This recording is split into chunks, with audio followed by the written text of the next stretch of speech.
Hey, what's up? This is Blair Wingo. Blair Wingo. Not yet. You really want me to do it like that? Okay. Alright. Go ahead. Hey, what's up? This is Blair Wingo. What's up, y'all? Man, this is Blair Wingo. Does it look like all shiny and stuff? Does it look okay in there? It's not like sweating. I'm a full-time inner city missionary. I'm a full-time inner city evangelist. Alright, no, it's cheesy. I'm a full-time inner city missionary. I get up every day and go give them that gospel. They don't see the afro like, wow. You do a mission in Africa?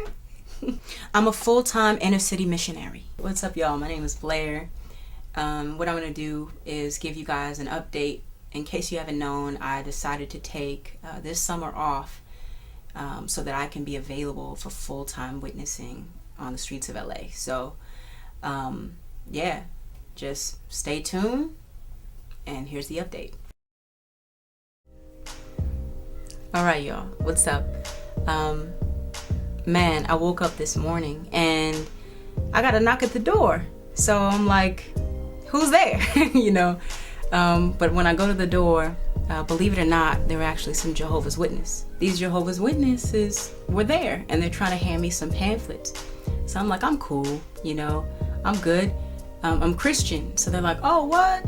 So they try to give me this pamphlet that talks about Jesus Christ. And so I asked the woman, I'm like, can you do me a favor? Can you turn to Deuteronomy chapter 18, verse 21? And can you read it for me? So we end up reading the verse, and that verse talks about false prophets, how you can detect a false prophet.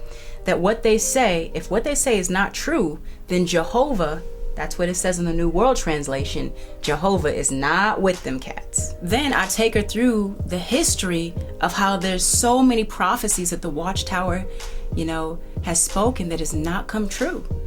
So I'm like, dude, if you're saying that this is the only way God is speaking at this time, through the Watchtower, this is God's communication on earth, and yet what you're saying is not coming true, according to the scripture, God is not with you, you know, because not only have you been wrong in 1914, also 1918, 1925, 1941, 1975, all those times that they prophesied that it would be Armageddon, and it did not come to pass. And so the woman who was before me, like, she was kind of shook, like, man, I never heard about these dates. And I was like, yeah, I'm sure you haven't, because I know they're not telling you about this, you know, but if you do the research, it's there. And so she was just like, oh, you know, I don't know, we gotta go, like trying to pack up her stuff. But there was another woman who was waiting for them, and she came up on the porch. And so she's like, yeah, I heard what you were saying.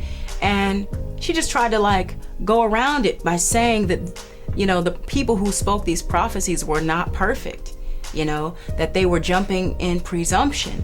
And so I told her, I was like, okay, but that doesn't mean that you're still false. Like, understand that you're still saying that you are a prophet, like Ezekiel, it says in the Watchtower, and you're bringing forth false prophecies. And then I've been doing research on their leader, Charles Taze Russell. And I told her, I said, if you go to his gravesite, you'll find a pyramid that's there. And the reason that pyramid is there is because on the side of that pyramid, there's Watchtower symbols as well, Mason symbols, because this dude was like indulging in the occult. And it was so obvious. And even there's a cat like Johannes Gruber, who was married to a medium, in contact with demon spirits, and actually came up with a translation of the Bible. They use his translation and put it in their New World Translation regarding John 1:1, which says not that Jesus is and God are one, but that Jesus is a God. So I told her, like, look at all the history, you know, like of the occult that's there and the demon spirits that's there, and the Watchtower has time and time again tried to deny it. And I believe I'm sure it's in 1980 where the Watchtower admitted and said that they didn't know until 1980 that Johannes was involved in the occult. But yet in the Watchtower in 1956, they wrote a statement about it. The fact that they knew he was in contact with demon spirits and continue to use that translation. Like, come on. The reason why that this is so important is because Jehovah's Witness, they put a lot of weight in the Watchtower. And I have a quote from the Watchtower, May 1st, 1957. It's page 274. It says, "If we are to walk in the light of truth, we must recognize not only Jehovah God as our father, but his organization, which is the Watchtower, as our mother." Like, I mean, that just shows how they're relying on this organization, pretty much like God, in a sense, that this is the only way God is communicating to anyone at this time. You know, he's not speaking to anybody else. So anyone else who tries to come and say that they interpret the scripture, they look at them like they're controlled by demon spirits, like it says in the book of Timothy. Like, they look at them like, dude, you straight from Satan. The Watchtower in Brooklyn, New York, Bethel, is the only cats who know how to interpret the scripture. So in order to effectively witness to Jehovah's Witness, you have to break up that ground. And so it's really been a blessing to study this out and know how to effectively witness to a Jehovah's Witness.